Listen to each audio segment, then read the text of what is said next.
நீ நடிகண்டா நடிகண்டா திரிசா உனக்கு கிடைக்கும்டா.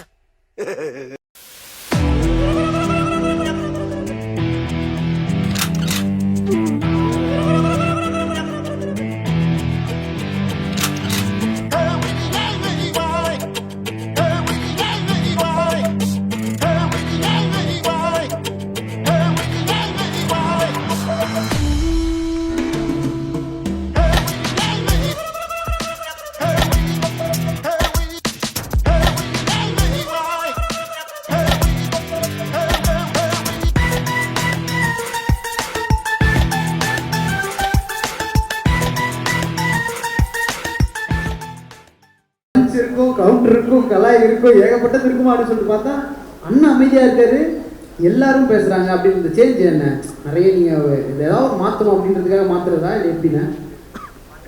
ஆமாம், அந்த மாதிரி தான் தெரியும் தான் இல்லை. ரெகுலராக அவருக்கு எஸ்கே ஒரு ஸ்ட்ராங் ஜோன் இருக்குல்ல, அதில் வந்து பயங்கர ஸ்ட்ராங்காக இருப்பார். ஸோ படம் பண்ணலான்னு டிசைட் பண்ணப்போ வந்து ஃபஸ்ட்டு யோசிச்சது கொஞ்சம் அவர் ஜோன்ல இருந்து கொஞ்சம் வெளியில் வந்து கொஸ்டின் கேட்டு பாட்டு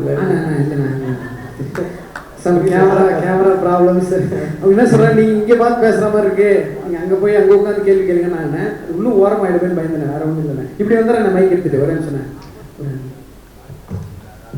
சரி சரி சரி, இப்போ ஓகே தானே? ஓகே. இப்போ எங்கேயுமே போக மாட்டேன்.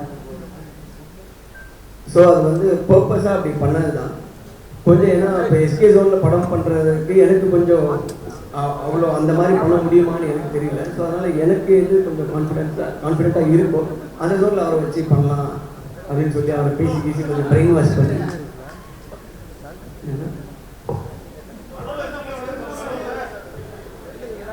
இங்கேயா? ஓகே. இல்லை நீங்கள் எது சொன்னால் எங்களை சொல்கிற மாதிரி வேற ஒன்றும் இல்லை. நான் அப்படியே போயிடுறேங்க, அடுத்து எழுதிட்டோங்க அண்ணே. திருப்பி முதல்ல சொல்கிற மாதிரி எனக்காக சொல்லுங்கண்ணே. ஓகேவா? இப்போ ஓகே. ஸோ அந்த எஸ்கே ஜோன்லேருந்து அவர் கம்ஃபர்ட்டாக இருக்கிற ஒரு ஜோன்லேருந்து வெளியில் கொண்டு வந்து படம் பண்ணணுன்றது தான் என் ஐடியாவாக இருந்துச்சு. பட் என்னன்னா எனக்கு அதுக்கு எஸ்கே ஒத்து பார்க்கலையா அப்படின்றது ஒரு டவுட் இருந்துச்சு. ஸோ நான் வந்து ஒரு 2 ஐடியா சொன்னேன். 2 ஐடியாவில் வந்து அவர் 2மே நல்லா இருக்குது, நீங்கள் டிசைட் பண்ணிக்கோங்க அப்படின்னு சொல்லிட்டாரு. இப்போ என்னன்னா அதுக்கு இன்னும் வந்து நமக்கு கொஞ்சம் கஷ்டம் ஜாஸ்தி ஆயிடுச்சு. ஏன்னா நம்மள டோட்டலாக ட்ரஸ்ட் பண்ணி ஒரு கண்டென்ட்டை விடும்போது அதை எப்படியாவது ஒர்க் பண்ணணும். ஏன்னா அது நாளைக்கு எப்படி இருந்தாலும் அதுக்கு நம்ம முழு பொறுப்பு ஆகிடுவோம் அப்படின்ற ஒரு பயத்தினால அது நிறைய ஒர்க் பண்ணிகிட்டே இருந்தேன். ஏன்னா நான் எஸ்கே படம் பண்ணலான்னு சொன்னதுக்கப்புறம் ஒரு 4-5 மந்த்ஸ் ஸ்கிரிப்ட் மட்டும் ஒர்க் பண்ணியிருப்போம். பண்ணி ஓகே கான்ஃபிடென்ட்டாக ஷூட் போய் ஒரு 10 டேஸ்க்கு அப்புறம் தான் எனக்கே அதில் வந்து ஓகே கரெக்டாக இருக்குது. நான் கொஞ்சம் நீங்கள் சொன்ன மாதிரி அவர் நின்றுட்டு இருப்பாரு, சுற்றி எல்லாம் பேசிகிட்டு இருப்பாங்கன்றதுல வந்து ஸ்டார்டிங் எனக்கு ஒரு 4-5 சீன்ஸ்லேயே அவர் பண்ணுறது வந்து இதுக்கு ரொம்ப நல்லா இருக்கும்ன்ற கான்ஃபிடென்ஸ் எனக்கு வந்துருச்சு. இது வந்து கரெக்டாக தான் இருக்கும் அப்படின்னு சொல்லி. ஸோ நான் நினச்ச மாதிரியே அது வந்துருச்சு. ஸோ படமும் கொஞ்சம் வந்து டிஃப்ரெண்ட்டாக ஒரு யூனிக்காக பார்க்கும்போது ரொம்ப ரெஃப்ரெஷிங்காக இருக்குது. அதே டைம் அவர் ரொம்ப செட்டிலாக ஒரு ஜோனில் வந்து ஒரு ப்ளே பண்ணியிருக்காரு. அது நல்லா இருக்குது, நீங்கள் பார்த்துட்டு சொல்லுங்கள். கண்டிப்பாங்க. ஸோ இந்த இடத்துல பாட்டெலாம் நாங்கள் பார்த்து என்ஜாய் பண்ணுறப்போ அனி ப்ரோவை ரொம்ப மிஸ் பண்ணோம். வருவார் அப்படின்னு நான் வருவார் நினச்சோம். ஏன் நான் வரல அதான் அவர் வாசிட்டு இருக்காப்புல. ஓகே. ஸோ அதனால் நான் அவரை கூப்பிட போனால் நானும் வர மாட்டேன்.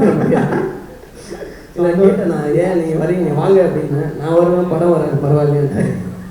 சரி ஓகே நீ அங்கே இருந்துக்க பாருங்க சொல்லியாச்சு. அதான் ரொம்ப சின்சியராக வாசிட்டு இருக்காரு, நம்ம போய் டிஸ்டர்ப் பண்ணி. இப்போ எப்படி ப்ரோமோவில் இருக்க மாதிரியே லைஃப்பில் நீங்கள் எல்லாத்துலேயுமே ஜாலியாக இருக்கிற ஒரு பர்சனாக தான் நம்ம இவரை பார்க்குறோம். ஆனால் ஃபீல் ஆச்சு நான் ஃபஸ்ட்டு ஷார்ட்டு எஸ்கே எனக்கு வச்சதுக்கப்புறம் சார் இவ்வளோ நாள் ஒன்றா ட்ராவல் பண்ணியிருக்கோம், தம்பி அண்ணா அப்படின்ற உறவில் இருந்திருக்கோம், நம்ம நீங்கள் ஆக்சன்ட்றோம் தம்பி நடிக்கிறார் அப்படி ஏதாவது ஒரு பேக்ரவுண்ட் வாசிட்டா மனசில் இல்லை அப்படின்லாம் ஃபீல் ஆகல. பட் ரெகுலராக அது கரெக்டாக வரணுன்ற ஒரு பயம் தான் இருந்துச்சு. அந்த எமோஷனுக்குள்ளே போனதுக்கப்புறம் அது எப்படின்றது தெரியல. பட் அதை கரெக்டாக எடுத்துக்கணும் கன்வின்சிங்காக. ஏன்னா சொன்ன மாதிரி எஸ்கேவே வந்து அவர் ரொம்ப ஸ்ட்ராங் பாயிண்ட்டை வந்து நம்ம யூஸ் பண்ணாமல் இந்த படத்தை பண்ண போகிறோம். ஸோ அதில் அந்த பயம் தான் கொஞ்சம் இருந்துச்சு. ஓகே மற்றபடி ஓகே. ஏன்னா இப்போ எஸ்கேவே ப்ரொடியூசராக இருக்கிறனாலையும் எனக்கு ரொம்ப அந்த கம்ஃபர்ட் ஜோன் இருந்துச்சு. கேள்வி கேட்கறதுக்கு யாரும் இல்லை, நம்ம பண்ணுறது தான் ஜாலியாக அந்த மாதிரி. அப்படியே ஏதாவது கேள்வி கேட்டேன், என்னப்பா நீ எப்படி கேட்குறியா, இவர் எமோஷனல் அங்கே வச்சுட்டேன். அதனால் எதுவும் பிரச்சனையே கிடையாது. நம்ம இல்லை ரெகுலராக இப்போ பண்ணிட்டு இருக்க படங்களோட நம்ம படத்தில் கொஞ்சம் எக்ஸ்ட்ராவாக எல்லாமே பண்ண கொஞ்ச நேரம் ஒரு எக்ஸ்ட்ரா இருங்க, கொஞ்சம் அதை கொஞ்சம் ஒரு அட்வான்டேஜ் எடுப்போம்ல, அதெல்லாம் மைல்டாக எடுத்தேன். பட் ஓகே ஏன்னா எனக்கே அதில் கொஞ்சம் இல்லை மைல்டாக கேட்குறாப்புல. ஸோ அந்த அட்வான்டேஜ் எல்லாம் எடுத்து நான் அந்த ஃப்ரெண்ட்ஷிப்பை கொஞ்சம் லைட்டாக யூஸ் பண்ணிக்கிட்டேன். Okay. அட் சேம் டைம் எனக்கு அவரே ப்ரொடியூசர்ன்றதுனால நிறைய ப்ராப்ளம்ஸ் வந்து கட் ஆயிடுச்சு. சில எக்ஸ்பெரிமெண்டெல்லாம் கொஞ்சம் லைட்டாக பண்ணும்போது அது ப்ரொடியூசர் சப்போர்ட் வந்து மேஜராக இருக்கணும். அது எனக்கு இப்போ எஸ்கே ப்ரொடக்ஷன்ஸில் படம் பண்ணதுனால எனக்கு அது ரொம்ப யூஸ்ஃபுல்லாக இருந்துச்சு. அப்பப்போ அந்த ஃப்ரெண்ட்ஷிப் யூஸ்ஃபுல்லாக இருந்துச்சு. மறைக்கிறாங்க. ஆனால் அவர் ப்ரொடியூசர் ஆனதுக்கப்புறம் எல்லாருக்கும் எல்லாமே நிறைய வாய்ப்புகளாகட்டும் எல்லா விஷயங்களும் பண்ணுறாரு. 2 மட்டும் கொடுக்க மாட்டாரு. ஒன்று வந்து பெண்ணை கொடுக்க மாட்டாரு, பாடுறதுக்கு மைக்கு கொடுக்க மாட்டாருண்ணே. அதுலேருந்து ஸ்டார்ட் பண்ணான்னு எனக்கு அண்ணன்ட்ட ஆமாண்ணே பாடல்கள்லாம் நீங்களே எழுதி முடிச்சிடுறீங்க, நீங்களே பாடிடுறீங்க. அப்படின்னா இப்போ நான் லிரிசிஸ்டாக ஒரு ஃபுல் ஃப்ளோவில் போகிற மாதிரி இருக்கேண்ணே.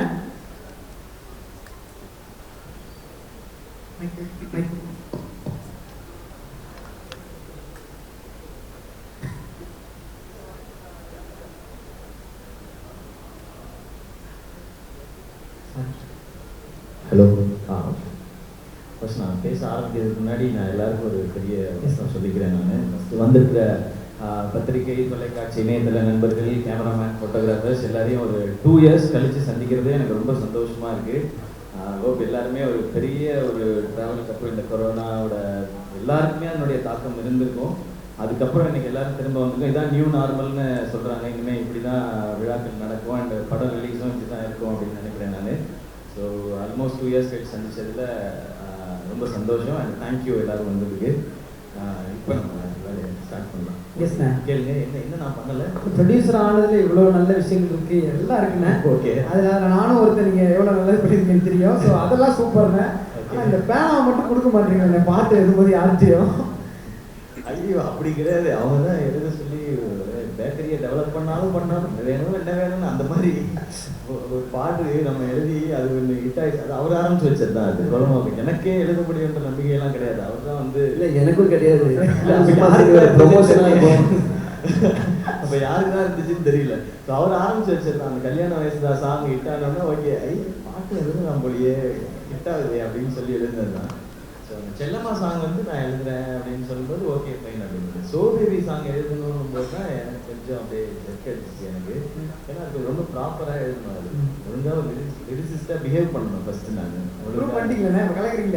அது எல்லாமே இவங்க கொடுக்குறது தான். இந்த வேலையை கொடுத்தோன்னே ஓகே இதை நம்ம சரியாக செஞ்சிடணும், நம்ம நண்பர்களே நம்மளை காரியத்துக்கு போயிடக்கூடாது இல்லையா அப்படின்னு சொல்லி ஒரு சின்ன பயம். அதையும் இவரெல்லாம் சும்மாவா வாய வச்சுக்கிட்டு சும்மாவா இருப்பாரு, இது மேடை நாகரிகம் கருதி ரொம்ப டீசெண்டாக பேசிட்டு இருக்காரு.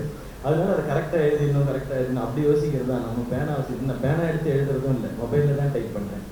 அதனால் அந்த பிரச்சனையே கிடையாது. ஆமாம் ஆமாம். ஓகே. ஆனால் ரெண்டு பாடல்களும் சூப்பர்ண்ணே. அது very very happy. Thank you. Sister உங்களுக்கு தெரியும் சொல்லும்போது எப்படி இருந்துச்சு? சொல்லும்போதே பயம் இருந்துச்சு. சரி, நம்மளால சொல்ல முடியாத விஷயத்த இப்படியாவது சொல்லிட்டோம் அப்படின்னா எனக்கு தெரிஞ்சு அண்ணன் வந்து இப்போ நம்ம வீட்டில் ஏதாவது ஒன்று சொல்லணும்னா டேரெக்டாக சொன்னால் பிரச்சனையாக சிரிச்சுட்டே சொல்கிறோம்ண்ணே நகைச்சுவையா. அது மாதிரி ப்ரோமோ வீடியோவில் ஒன்று சொல்லியிருந்தாரு, ஒரு டியூன் ஆகிறதுக்கு எவ்வளோ கஷ்டப்படுறோம், வா ஓடிடலாம். அந்த மாதிரி ஏதாவது அடிக்கடி சொல்லிட்டே இருப்பாருங்க. காமெடியிலேயே ஏதாவது ஒரு மேட்டர் டெலிவர் பண்ணுவார். ஆமாம், அவர் எப்பவுமே அப்படிதான். அவர் சீரியஸாக சொல்கிறாரா காமெடியாக சொல்கிறாரா மற்றவங்களுக்கு வேணால் டவுட் இருந்தே இருக்கும். நமக்கு தெரிஞ்சு நம்மளை தான் கலாய்க்கிறாரு ஏதோ சொல்கிறாரு அப்படின்னு. ஆனால் அவர் சொல்லிட்டு போனதுக்கப்புறம் நீங்கள் ஒன்று சொல்லியிருப்பீங்கண்ணே. லாஸ்ட்டாக வீடியோ முடிகிறப்போ ஒரு மேட்டர் சொல்லியிருப்பீங்க, நம்மளை பற்றி என்னென்ன பேசுகிறாரோ என்னன்னு தெரியலையே போவோமா அப்படின்னு இருப்பீங்க. இல்லை அது நான் தெரியாமல் சொன்னதான். இவங்க இருக்கும்போதே பேசுகிற டைப். இவர் போக விட்டுலாம் பேசுகிற ஆளே கிடையாது. முடியலையா? இல்லை போயிட்டு உங்களை பற்றி பாராட்டு தான் போயிட்டு இருக்கு. ஸோ அடுத்ததாக பிரியங்கா அவங்ககிட்டயும் ஒரு சில விஷயங்கள் கேட்கணும்னா, ஸோ ஒரு படம் நம்ம நடிக்கிறோம், அந்த படம் ரிலீஸ் ஆகி சூப்பர் டூப்பர் ஹிட் ஆனதுக்கப்புறம் அடுத்தடுத்த படங்கள் அப்படின்றத நம்ம பார்க்கும்போது ஒருத்தரோட க்ரோத்து கிராஃப் இந்த மாதிரிலாம் சொல்லுவாங்க. ஓ சூப்பர் அப்படின்னு தோணும். ஒரே ஒரு பாட்டு ரிலீஸ் ஆகுது, அந்த பாட்டோட லிரிக் வீடியோவில் உங்கள் ஃபேஸ் மட்டும் வருது. அடுத்த இன்ஸ்டாகிராமில் பார்த்தா செல்லமான ஒரு 1000 அக்கௌண்ட் ஓப்பன் ஆகுது. இது இப்படி ஒரு ரீச் அப்படின்ற மாதிரி இருக்குது. அடுத்த பார்த்தா அடுத்த படம் நடிக்கிறாங்க, டான் லேவ் தான் நடிக்கிறாங்க. அடுத்து தெரியல அந்த படம் லைனாக போயிட்டே இருந்தது. ஸோ எவ்வளோ ஹாப்பியாக இருக்கீங்க, நீங்கள் ஆடியன்ஸ்க்கு என்ன சொல்லணும்னு ஆசைப்படுறீங்க?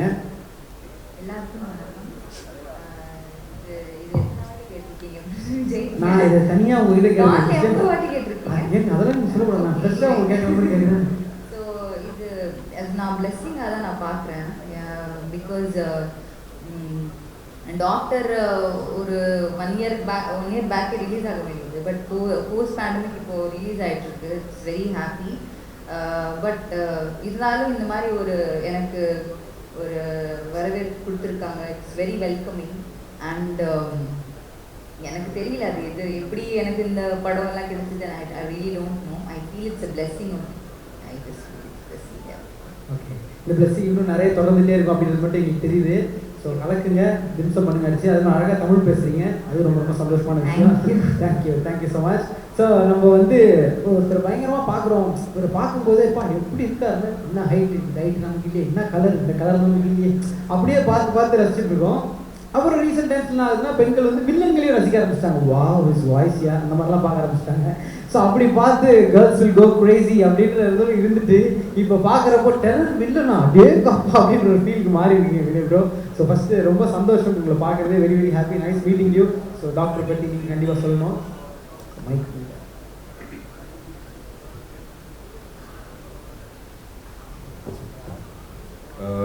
எல்லாருக்கும் வணக்கம். Thank you for your support of this movie, and thank you Nelson, Shiva. In the 15 years now, I think for 15 movies I've done, and all the good movies I've always seen there's always been a great relationship between the actors and the director. So in the padatla, to just get an opportunity to work with Nelson and Shiva was a dream come true. And the remaining cast, Priyanka, Sunil Reddy, Redin, Archana, Deepa, and the late Arun Alexander and Major Vikramjit, who are friends and family to me. It was one of my best experiences, and more importantly, ரொம்ப மெமரபுளாக இருந்துச்சு எனக்கு. இந்த ரொம்ப challenging டைம்ஸில் இந்த மாதிரி எனக்கு வேலை கிடைக்கும்னு நான் யோசிக்கவே இல்லை. இந்த படத்தோட ப்ரொடியூசர்ஸ் ராஜேஷ் அவருக்கு அண்ட் கலைக்கு I want to say thank you so much for the opportunity. It means a lot. Okay, and thank you all for your support again. Thank you bro. இன்னும் அப்படி உயரத்தில் பார்க்குறவங்களா? Okay, thank you so much. So ஒரு சிலரை பார்த்தா ஒரு பயங்கரமான feeling இருக்கும். இவரை பார்க்கும்போது எனக்கு தெரியும், ஒரு பல கிரானைட் ஃபேக்ட்ரியோட ஓனர் இருக்குது, எப்படி பலன்னு வருவாங்க, அந்த ஃபீல்டில் தான் அண்ணன் எப்பவுமே வருவார். அண்ணா வணக்கம்ண்ணே, உங்களை பற்றி தான் பெருமையாக பேசிட்டு இருக்கோம். ஸோ இந்த டீமோட அசோசியேஷன் எப்படி அப்படின்றது நீங்கள் சொல்லணும். ஸோ வர்றப்பே பார்த்தேன், அவ்வளோ ஃபோட்டோஸ், அதெல்லாம் கேர்ள் ஃபேன்ஸ் தான். ஸோ எப்படி டாக்டரை பற்றி ஒரு வார்த்தைகள், எவ்வளோ ஹாப்பியாக இருக்குது இந்த டீமோட என்னோட ஒர்க் பண்ணுது? கண்டிப்பாக வணக்கம். டென்ஷனாகவே இருக்குது.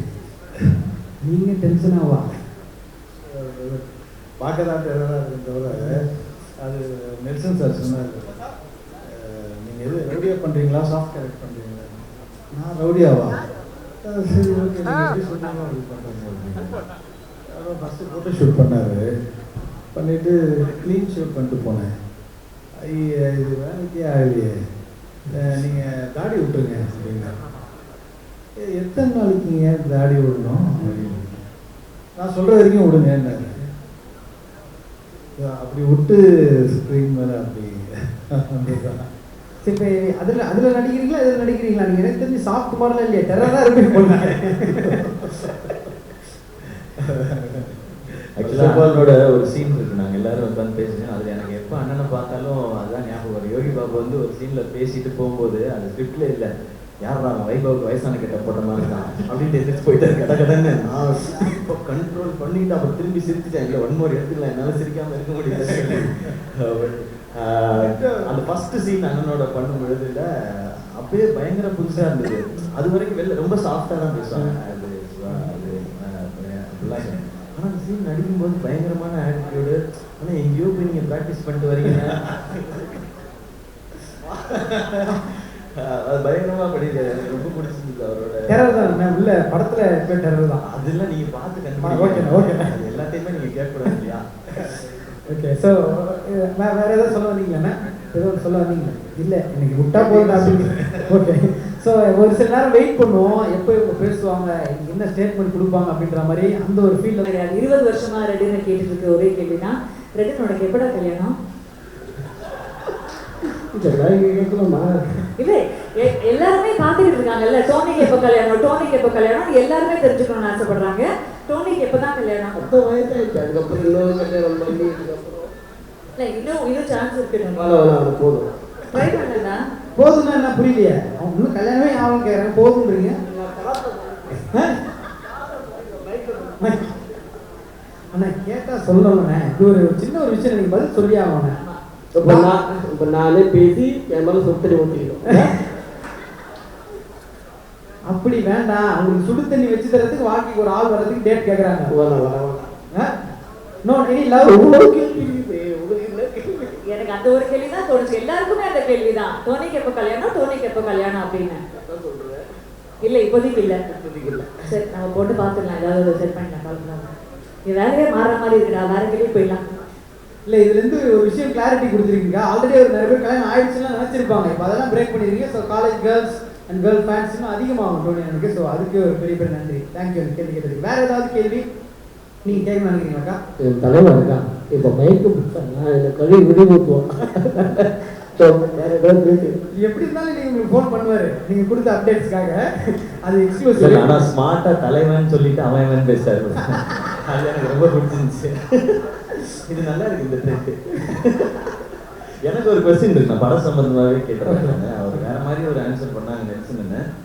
எனக்கு இப்பயே ஆச்சரியமா இருக்குது, எப்படி என்ன இப்படி காட்டணுன்றது உங்களுக்கு எழுதும்போது உங்கள்கிட்ட தான் யார்கிட்ட கேட்க முடியும். இப்படி காட்டணுன்றது என்ன ரொம்ப புதுசா இருக்கு அப்படின்னு எல்லாருமே சொல்றாங்க. ஏன் பர்டிகுலரா அப்படி இருக்கணும்ன்றது நீங்க ஏதாவது இன்னும் ஸ்பெசிஃபிக்கா ரீசன் சொல்ல முடியுமா? இல்லை ரொம்ப பேசி நீ கொஞ்சம் அமைதியாக தெரிஞ்சுதான் கேட்டேன். கொஞ்சம் ஒரு சின்ன டிஃப்ரென்ஸ் படத்துக்கு வேணும்னு. எப்பவுமே நீங்க பேசி எல்லாரும் கேட்டுட்டு இருக்காங்கல்ல, மற்றவங்க பேசுவோம் எப்படி இருக்கும் நீங்க கேட்டு பாருங்க. இல்லை ஷூட்டிங்ல ரொம்ப கஷ்டமா தான் இருந்துச்சு. ஆமா ஆமா என்கிட்ட கேட்பாப்புல, இது எல்லாரும் இதுதான் என்ன கேரக்டர் எல்லாரும் பேசுறது நான் கேட்கறது தான் அந்த மாதிரி ஏதாவது கேரக்டரா? அது அவர் பேசுறதுதான் சுத்தமாக கேட்க முடியாது. டைலாக் ஒன்று இருக்கும், அவர் ஒன்று பேசுவார், நம்ம ஒன்று சொல்லணும் அந்த மாதிரி. பட் ஆனால் அது ரொம்ப பேஷண்ட்டாக அவருக்கு ஏதாவது இப்போ எஸ்கேக்கே ஒரு கவுண்டர் வந்துச்சுன்னா கூட அதை வேற யாராவது பேசி கொடுத்தோம். நிறைய ஒன்று வந்தால் அதை வந்து இதை நீங்கள் சொல்லிடுங்க, இதை நீங்கள் சொல்லிடுங்க. அப்போ அந்த ஏக்கம் தெரியும். குழந்தை பேச முடியாமல் கஷ்டப்படுத்துறாங்க, பாவம் எனக்கு வரதெல்லாம் மாற்றி மாற்றி பிரித்து கொடுக்குது. அந்த மாதிரிலாம் இருக்கும். பட் என்ன பண்ணுறது, நம்ம பள்ளி வாங்கணும் டிசைட் பண்ணிட்டோம், வாங்கிட்டோம். நல்லா இருந்துச்சு இந்த பழிவாங்குதல். நான் ஃபர்ஸ்ட் புக்கு படிச்சு முடிச்ச உடனே ஃபோன் பண்ணி கேட்டது நான் எல்லாமே செம்மையா இருந்தேன், காமெடிலாம் பயங்கரமா சிரிச்சேன். என்ன எல்லாரும் பேசிக்கிட்டே இருக்காங்க, நான் மட்டும் ஏங்க அப்படின்னு.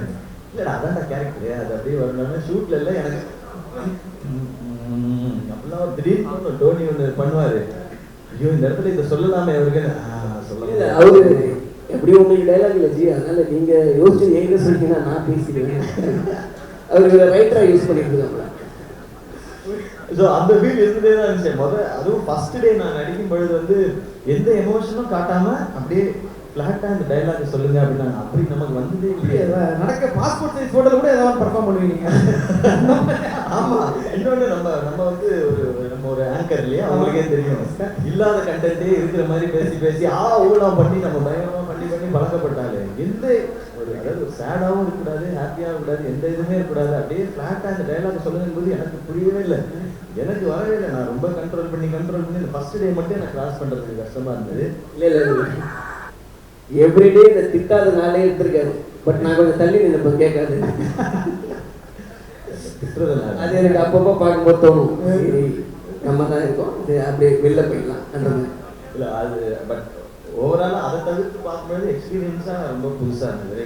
ஒரு பெரிய கான்ஃபிடென்ஸ் கிடைச்சிருக்கு. இது மட்டுமே பண்ணி நம்ம என்டர்டெயின் பண்ணணும். என்டர்டெயின்மெண்ட்டுன்றது அப்படி பண்ணுறது மட்டும் இல்லை, எல்லாரையும் ரசிக்க வைக்கிறது, அதுக்கு இப்படியும் ஒரு வழி இருக்குன்றது நெல்சன் காமிச்சு கொடுத்துருக்காங்க. எங்களுடைய பாண்டிங் அது நான் டெஃபினட்டாக ஸ்டேஜில் பேசி ஆகணும். அவர் என்னை வந்து சினிமாவில் காமெடினா இன்ட்ரடியூஸ் பண்ணணும்னு நினச்சாரு, அது அப்போ நடக்காமல் போயிடுச்சு. அதுக்கப்புறம் நான் வந்து அவரை டைரக்டராக அதுக்கப்புறம் ஒரு ப்ரொடக்ஷன் நடக்காம போயிடுச்சு. அதுக்கப்புறம் அதை எப்படியாவது சேர்ந்து பண்ணிடலான்னு வேற ஒரு கதை ஒன்று பண்ணியிருந்தாரு, அதை பண்ணிடலான்னு போது அதுக்கப்புறம் அவர் வந்து கோலமாவு கொக்கிலான்னு ஒரு கதை பண்ணிட்டு வேற ஒரு பண்ண அப்புறம் அதுவும் நடக்குது. ரெண்டு பேரும் சேர்ந்து இப்படி ஒரு படம் பண்ணியிருக்கோம்னு நினைக்கும்போது இது ரொம்ப சந்தோஷமா இருக்கு. ஏன்னா ஃபர்ஸ்ட் அவரை மீட் பண்ணப்போ இது இப்படி ஒன்று நடக்கும்னு நான் நினைக்கவே இல்லை. அவரும் யாரோ ஒரு கேரக்டர் கலாய்ச்சி பண்ணாரு, நானும் அதே கேரக்டர் கலாய்ச்சி ரெண்டு பேரும் அப்படிதான் ஃப்ரெண்டாக நான் நினைச்சேன். அது இன்னை வரைக்கும் தொடருது. அந்த ஏத்தாப்புல கேரக்டர் மட்டும் மாறிக்கிட்டே இருக்கு. ஆமா ஆமா அது வந்து நீங்க ஒரு படமா மாறி இருக்கு அப்படின்னு நினைக்கும் பொழுது லைக் ரொம்ப ரொம்ப சந்தோஷமா இருக்கு. அது மாதிரி இங்க இருக்க ஒவ்வொருத்தரோடையுமே எனக்கு பர்சனலா ஒரு நல்ல ரிலேஷன்ஷிப் இருக்கு. இந்த படத்துக்கு அப்புறம் வினய் பிரதர் வந்து அவர் நான் முன்னாலே அவர் பண்ணியிருக்கும் பொழுது ஸ்பென்சர் பிளாஸால ஒரு முறை பார்த்தேன். நான் யார் கூட பார்த்தேன்னு கேட்காதீங்க, செம்ம ஸ்மார்ட்டாக பயங்கரமாக இருந்துச்சு. ஸோ இன்னைக்கு அவரோட நடிக்கிறோன்னு நினைக்கும் போது அது பயங்கர ஜாலியாக இருக்கு. நான் இப்போ கூட பிரியங்காட்ட சொல்லிட்டு இருந்தேன், எனக்கு வந்து நான் ஹீரோயின்ஸோட நடிக்கும்போது நான் ஹைட்டாக இருக்கேன்னு சொல்லிட்டு ஹீரோயின்ஸ் வந்து ஆப்பிள் பாக்ஸ் போடுவாங்க. அப்போல்லாம் எனக்கு வந்து ரொம்ப இல்லை ஹைட்டாக வளர்ந்துருக்கோம்ல அப்படின்னு. ஃபர்ஸ்ட் டைம் அவரோட நான் நடிக்கும்போது எனக்கு ஆப்பிள் பாக்ஸ் போட்டாங்க அப்படின்னு சொல்லி இப்படியே பார்த்து இவ்வளோ வேகமாக இருக்காரு இந்த மனுஷன் அப்படின்னு சொல்லி பார்த்தே இருந்தேன். அவர் வாய்ஸ் வந்து இன்னொன்று பயங்கரமான ஹைலைட். அது அவருக்கு எப்படி இந்த அவரோட ஹைட்டு, இந்த காம்ப்ளெக்ஷன், இந்த வாய்ஸ் எல்லாம் பயங்கர ப்ளஸ்ஸோ அது இந்த படத்துக்கும் கேரக்டருக்கும் ப்ளஸ் ஆயிடுச்சு. இல்லை எங்களுக்கு ரொம்ப ஹாப்பியாக இருந்ததுன்னா, ஏன்னா நீங்கள் சொன்னீங்க இந்த பாண்ட் கண்டினியூ ஆகுது அப்படின்னு சொன்னீங்க.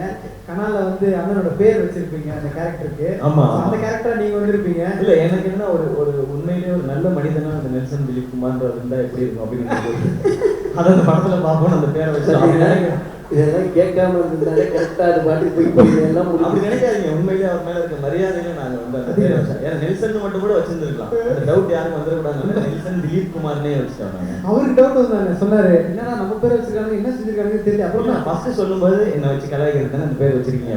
ஒரு மரியாதைக்குரிய ஒரு நீங்க படத்தை பாருங்க தெரியும் மரியாதை கொடுக்குற ஆள அதனால ஒரு டவுட். அது எப்பவுமே இருந்தது. நான் பிரியங்கா பற்றி சொல்லிக்கிறேன். நான் பிரியங்கா தமிழ் தெரிஞ்ச ஒரு ஹீரோயினோட நடிக்கும்பொழுது எப்போவுமே ஒரு ஹியூமர் படம் பண்ணும்போது பெரிய அட்வான்டேஜ் ஆகுது. ஏன்னா டப்பிங் முடிஞ்சு வந்தப்பறம் தான் தெரியும் அந்த சீனில் காமெடி இருக்கா இல்லையான்றது. அது இந்த வாட்டி ஸ்பாட்லேயே தெரிஞ்சுக்கிறது. இது மாதிரி தமிழ் தெரிஞ்சவங்களுக்கு ஒரு அட்வான்டேஜ் அது. அவங்க தான் நடிக்கணும் அப்படின்றது நான் சொல்ல வரல. அது இருக்கிறது ஒரு பெரிய அட்வான்டேஜ் படத்துக்கு. அண்ட் அது ஒரு பெரிய ப்ளஸ். அண்ட் அகைன் டான்லேயும் அவங்களோட ஒர்க் பண்ணுறதும் வந்து ஒரு நல்ல எக்ஸ்பீரியன்ஸ் அது. அகைன் அதுலேயும் நிறையா ஃபன்லாம் இருக்குது. அது உங்களுக்கு தெரிஞ்சிருக்கும் என்ன மாதிரியான ஒரு பண்ணி என்ன மாதிரியான எக்ஸ்பீரியன்ஸ் நம்மலாம் இருக்குன்றது. அதுக்கு பெரிய ஒரு ஷோவே பேசலாம், எல்லாரும் சேர்ந்து பேசணும் அதை பற்றி. அவ்வளோ பண்ணு இருக்குல்ல. ஆமாம். ஆனால் இன்னைக்கு டாக்டரி வந்து எனக்கு தெரிஞ்சு மனம் திறந்து பேச மாதிரி போயிருக்கேன். என்னன்னா மனசுல இருக்கோ எல்லாத்தையும் நீ சொல்கிற ஒரு மொமெண்ட்டாக மாற்றிருக்கேன். அதில் இன்னும் ஒரு சீன், ஃபர்ஸ்ட் பிகினிங்கில் வர சீன், அது ஒரு 10 செகண்டாக கூட டிவியில் வரும். அதில் இவங்க என்ன கலாய்ப்பாங்க ஃபுல்லாக. நான் வந்து இந்த பட்டன்லாம் போட்டு அப்படி இருப்பேன். நீங்கள் எப்போவுமே இப்படி தான் இருப்பீங்களா, நீங்கள் எப்போ எந்திரிப்பீங்க அப்படின்னு கேட்பாங்க. நான் மார்னிங் 4:30க்கு எந்திரிப்பேன். ஏன் வீடு வீடாக போய் பால் பாக்கெட் போடுவீங்களா அப்படின்னு கேட்பாங்க. இல்லை படிப்பேன். அவங்கெல்லாம் தோணும் ரொம்ப ஒரு கவுண்டர் கொடுக்க முடியாத இந்த மனுஷன் நம்மளை கட்டி போட்டுட்டாரே அப்படின்னு. பட் அது ஒரு நல்ல எக்ஸ்பீரியன்ஸ். அது ஒரு டைம் வாங்கிட்டாலும் அப்புறம் கொடுத்தா தான் கரெக்டாக இருக்கும். அது டான்ல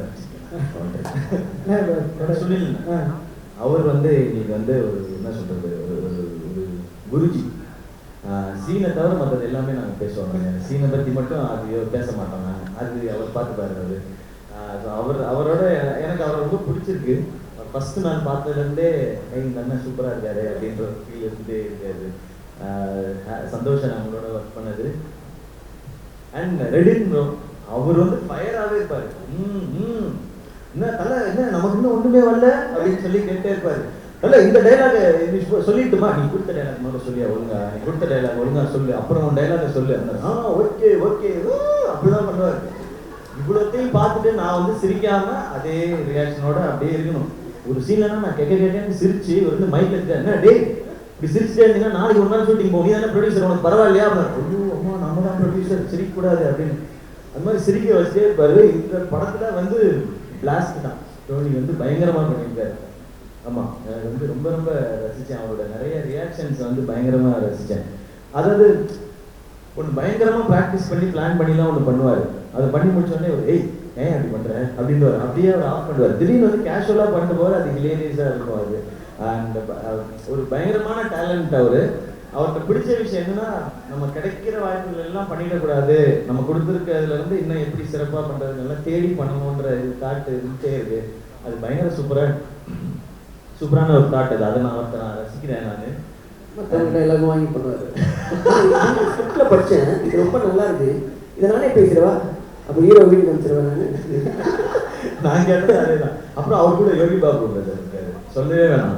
இவர் ஒன்று சொல்ல அவர் ஒன்று சொல்ல, நான் டென்னிஸ் மாதிரி பார்த்துட்டே இருப்பேன். இது முடியாது போல அப்படின்னு. எங்கே முடியும்னா அங்கே முடிஞ்சிடும். எடிட்டர் நிர்மல் இருக்கார் இல்லையா, அவர் முடிச்சுப்பாரு. அதை அவர் பார்த்துப்பாரு. யோகி பாபு அவரோட நான் நிறைய படங்கள் ஒர்க் பண்ணிட்டேன். இதுவும் ஒரு அப்படிதான ஒரு சந்தோஷம் தான் அவரோட ஒர்க் பண்ணது. அர்ச்சனா அக்கா வந்து அவங்க வந்து அவங்களுக்கும் ஒரு எனக்கு தெரிஞ்சு கொஞ்சம் கண்ட்ரோல்டான ஒரு, எப்பவுமே படப்படன்னு பேசிக்கிட்டே இருக்காரு. இதுல இல்லை, அதை பார்க்கும்போது நமக்கு ஒரு ஆறுதல். தேடி இருக்காருங்க, வாயையும் கட்டிட்டாங்க அது வரைக்கும். ஓகே அது ஒரு மாதிரி பண்ணாங்க. அர்ச்சனா அக்காவோட மிக முக்கியமான பங்கு என்னன்னா, எங்களுக்கு ஏதாவது ஈவினிங் சாப்பிட வாங்கி கொடுத்துட்டே இருக்காரு. ஆமாம், நானும் வெயிட்டை குறைக்கணும்னு முயற்சி பண்ணிட்டே இருப்பேன். நான் மத்தியானம்லாம் கண்ட்ரோலாக சாப்பிட்றேன். இன்னைக்கு ஈவினிங் என்ன சொல்லுவோம், ஐஸ்கிரீம் கேக் அப்படின்னா அக்கா அது வந்து ஓகே கரெக்டாக சொல்லுங்க ஓகே அந்த மாதிரி ஒரு அதுதான் அவங்களுடைய. ஸோ அது அப்படிதான் ஜாரா அவங்களோட ஒர்க் பண்ணதும் ஒரு சூப்பரான ஒரு ஃபீல். அண்ட் இந்த இடத்துல நாங்கள் அருணை மிஸ் பண்ணுறோம். இந்த படத்தை பற்றி யோசிக்கும் பொழுதெல்லாம் இது இப்போ தேட்டரில் ரிலீஸ் ஆகுதுன்ற சந்தோஷம் வந்துடும். ஒரு செகண்ட் வந்து அருண் இல்லையே அப்படின்றது. ஏன்னா ஊட்டியில் நாங்கள் ஷூட் போகும்போது தூங்குற நேரம் தவிர மீதி அவ்வளோ செகண்டும் நான் அவரோட மட்டுமே தான் டைம் ஸ்பெண்ட் பண்ணேன். Very good person. ஒரு டப்பிங் ஆர்டிஸ்டாக இருந்து ஒரு சக்ஸஸ்ஃபுல் கேரக்டர் ஆர்டிஸ்டாக மாறுற டைமில் இப்படி ஒன்று நடந்துச்சு. பட் அருண் ப்ரோ நீங்கள் தான் எங்கேயாவது இருப்பீங்க டெஃபினட்டாக. உங்களுடைய பிளெஸிங் இந்த படத்துக்கு இருக்கும். அந்த பிளெஸிங்கோட இந்த படம் சக்ஸஸ் ஆகும். இந்த படத்தோட சக்ஸஸ் அண்ட் இதை பற்றி நினைக்கிற ஒவ்வொரு செகண்டும் உங்களை நாங்கள் நினச்சிட்டே இருப்போம். நாங்கள் லைஃப் லாங் உங்களை மறக்கவே முடியாது. We miss you bro. அதான் சொல்லணும்னு தோணுது எனக்கு. அண்ட் நிர்மல் அவரே முன்னாடியே தெரியும், ரொம்ப வருஷமாக பழக்கம். அவருடைய ட்ரெய்லர் கட் அவரும் நெல்சனும் சேர்ந்து பண்ணது தான் இந்த படத்துக்கு ஒரு பெரிய சிக்னேச்சராக மாறி இருக்கு. அண்ட் படத்தோட விஷுவல் விஜய் கார்த்திக் கண்ணன் அவர் தான் வந்து கனா வந்து பண்ண வேண்டியது. ஒரு இன்ட்ரெஸ்டிங்கான விஷயம் என்னன்னா அவரோட ஒரு ஆல்பம்ல பார்த்துட்டு கனால அவர் பண்ணா நல்லா இருக்கும், அவர் சினிமாட்டோகிராஃபர் பண்ணா நல்லா இருக்கும்னு சொல்லி கூப்பிட்டு பேசி அட்வான்ஸ்லாம் கொடுத்துட்டோம். ஆனால் நாங்கள் வந்து ஒரு இத்தனை டேஸில் தான் எடுக்கணும் அப்படின்னு சொல்லியிருந்தோம். ஏன்னா இது பெரிய பட்ஜெட் படம், ஆனால் விமன் சென்ட்ரிக் ஃபிலிம், இது இந்த டேஸில் எடுத்தால் தான் கரெக்டாக இருக்கணும்னா அவர் வந்து இல்லை என்னால் இவ்வளோ டேஸில் தான் பண்ண முடியும் ஓப்பனாக சொல்லிட்டாரு. நான் வந்து இங்கெல்லாம் கொஞ்சம் ஸ்லோவாக தான் பண்ணுவேன், என்னால் இவ்வளோ டேஸ் இருந்தால் தான் பண்ணி என்னால் படத்துக்கு எதுவும் தப்பாயிடக்கூடாது. ஓப்பனாக பேசுகிறாரு அவர் ரொம்ப ஓப்பனாக இப்படி நான் இத்தனை நாளில் பண்ண முடியும். அப்போ எனக்கு ரொம்ப பிடிச்சி போச்சு இவரோட எப்படியாவது ஒர்க் பண்ணி ஆகணும்னா இவ்வளோ ஓப்பனாக ஏன் சொல்லணும். பாதி ஷூட்டுக்கு அப்புறம் சொல்லியிருந்துருக்கலாம் அவர், இல்லை அப்படிலாம் பண்ண முடியாது அப்படிலாம் சொல்லியிருந்துருக்கலாம். பட் ரொம்ப ஜெனுவினாக இருந்தது அவருடைய இது. அவரோட இதில் ஒர்க் பண்ணது சூப்பர். இந்த படத்துக்கு இவ்வளோ கலர் கொடுத்தது இப்போ நீங்கள் பார்த்த செல்லம்மா சாங்கு இது எல்லாமே இது இங்கே பார்த்த டிஸ்பிளேல அப்படி இருந்திருக்கும். செல்லம்மா சாங்கு இதை விட இன்னும் பயங்கரமாக இருக்கும். தேட்டர்லையும் நீங்கள் உங்கள் ஃபோன்லேயோ டிவிலையோ பார்க்கும்பொழுது அதுக்கு அவ்வளோ மெனக்கெடல். அவரும் ஆர்டர் கிரண் அவரும் இல்லை நண்பரி மாஸ்டர் எல்லாருக்கும் தேங்க்ஸ். ஏன் இந்த மேடையை எப்போவுமே நம்ம ஒரு ஆடியோ லான்ச் வரும்பொழுதோ இல்லை ப்ரெஸ் மீட் வரும்போதும் டீமில் இருக்கவங்களுக்கு ஒரு தேங்க்ஸ் சொல்லிடுவோம். ஏன் அப்படின்னா இந்த தேங்க்ஸ் அவர் எப்போயுமே சொல்ல முடியாது. எங்களால் பர்சனலாக ஒருத்தர் நேரில் இப்போ நெல்சன் நான் தனியாக கூட்டிகிட்டு போய் நேராக பார்த்து ரொம்ப தேங்க்ஸ் நிறைய நாடகம் போடாத போ அப்படின்றவார் அவர். ஸோ இந்த மாதிரி மேடைகள் எடுத்தால் நாங்கள் எல்லாருக்குமே அந்த தேங்க்ஸ் நாங்கள் சொல்ல முடியும். அது ஸோ எல்லாருக்கும் பெரிய தேங்க்ஸ். அண்ட் அனிருத் ப்ரோ நீங்கள் வந்து இந்த சோல் ஆஃப் டாக்டர்ன்றதே வந்து நீங்கள் தான் ஆக்சுவலாக இதுக்கு வந்து உயிர் கொடுத்துட்டே இருக்கிறது. எப்போவுமே ஆரம்பத்துலேருந்தே ஃபஸ்ட்டு டைட்டில் அனௌன்ஸ் பண்ணோம்ல அப்போலேருந்து அவருடைய மியூசிக் தான் வந்து இதுக்கு வேற ஒரு மூடு கொடுத்துட்டே இருக்கு, ஒரு எலிவேட் பண்ணி. டாக்டர் பற்றி ஒரு சில விஷயங்கள் நான் ஃபஸ்ட் டைம் இந்த ஸ்டேஜில் பேசுறது. வணக்கம். இந்த ஸ்டேஜில் நான் நிற்கிறதுக்கு காரணமாக இந்த தலைவர் நெல்சனுக்கும் எஸ்கே சாருக்கும் நன்றியை தெரிவிச்சுக்கிறேன். டாக்டரை பற்றி சொல்ல இப்போ மைக் கொடுத்துட்டாங்க பேசிட்டே இருப்பேன் நினைக்கிறேன். உட்காந்துல பேச முடியல. பரவாயில்ல. டாக்டர் படம் வந்து இப்போ வரும் அப்போ வரும் அதான் சொல்லிட்டாரு. எப்போ வரும்னு தெரியாமல் இருந்தது. திடீர்னு ஒரு ட்விட் வந்துச்சு, கேஜிஆர் சார் வந்து நாங்கள் தேட்டருக்கு தான் வருவோம் அப்படின்னு ட்விட் பண்ணார். அதனால் எங்களுக்குலாம் பயங்கர சந்தோஷம். ஏன்னா அந்த குழந்தை பிறக்குமா இல்லை குறப்பில் பிறக்குமா அப்படியே யோசிச்சுட்டே இருந்தோம். ஆனால் கரெக்டாக வந்துடுச்சு. அதனால் கேஜிஆர் சாருக்கும் கலை சாருக்கும் நன்றியை தெரிவிச்சுக்கிறேன். இந்த படத்தை பற்றி சொல்லணும்னா இப்போ ஷூட்டிங் போகும்போது எனக்கு அனோக்கி காஃபி ஷாப் போகிற மாதிரியே தான் ஃபீல் இருக்கும். ஏன்னா எங்கள் டேரக்டர் அவ்வளோ கூலாக தான் படம் எடுப்பார், ஜாலியாக இருக்கும். சரி என்னடா நிர்மல் இந்த படத்தில் யாரை பார்த்து பயப்படணுமோ இல்லையோ எங்கள் நிர்மல்ஜியை பார்த்து பயந்தே ஆகணும். ஏன் ஷூட்டிங் ஷார்ட்டெல்லாம் எடுத்து எடிட்டிங்கில் வச்சு பார்த்தான்னா அப்படியே பார்த்துட்டே இருப்பார். எங்கள் டேரக்டர் பார்ப்பாரு, அவர் பார்ப்பாரு, டேரக்டர் பார்ப்பாரு, என்னாச்சு அப்படி கண்ட காட்டினா அப்போ தூக்கிட்டு அப்படின்ட்டுவாரு. அந்த மாதிரி இருக்கும், பக்கு பக்கு பக்குன்னு இருக்கும். அதனால் நிர்மல்ஜி எதுவும் தூக்கிட்டு மாதிரியே நினைக்கிறேன். பார்ப்போம். இல்லை படம் ஃபுல்லாக நீங்கள் பேசி வச்சுட்டு ஒரு டைலாக் போகிறதுக்கு ஃபீல் பண்ணுறீங்களா? நான் மொத்தமே 10 டைலாக் தான் பேசி வச்சுருக்கேன். நீங்கள் ஃபீல் பண்ணுற ஆளா நீங்கள்? இங்கே ரெடி பண்ண உட்காந்துருக்காரு. அண்ணா மைக்கை எடுத்து அடுத்த அரை மணி நேரத்துக்கு வாத்தலைவா வாத்தலை. தேங்க்ஸ்ண்ணே. அவர் வந்து சொன்னார் என் மேலே இருக்க ட்ரஸ்ட் அப்படின்றது, அந்த ட்ரஸ்ட்டை விட அவர் மேலே இருக்க லவ் ஜாஸ்தி. அது இப்போ இல்லை, ரொம்ப ஆரம்பத்துலேருந்து அண்ணன் நான் அவர் சும்மா கூப்பிடவே இல்லை, அண்ணன் அண்ணன் அண்ணன் அண்ணன் சுற்றிக்கிட்டே இருப்பேன் அவர் பின்னாடியே விஜய் டிவி டைம்லேருந்து. அப்படி தான் எப்போவுமே பார்க்குறேன் நான். அதனால் அந்த ட்ரஸ்ட்டு, இந்த நம்பலாமா, இந்த கதையை அவர் எப்படி எடுப்பார், நம்மளை காமிப்பார், அதெல்லாம் அந்த தாட்லாம் இல்லை. என்ன இருக்காரு அவர் பார்த்துப்பாரு, வாங்க போய் பண்ணலான்றது தான்.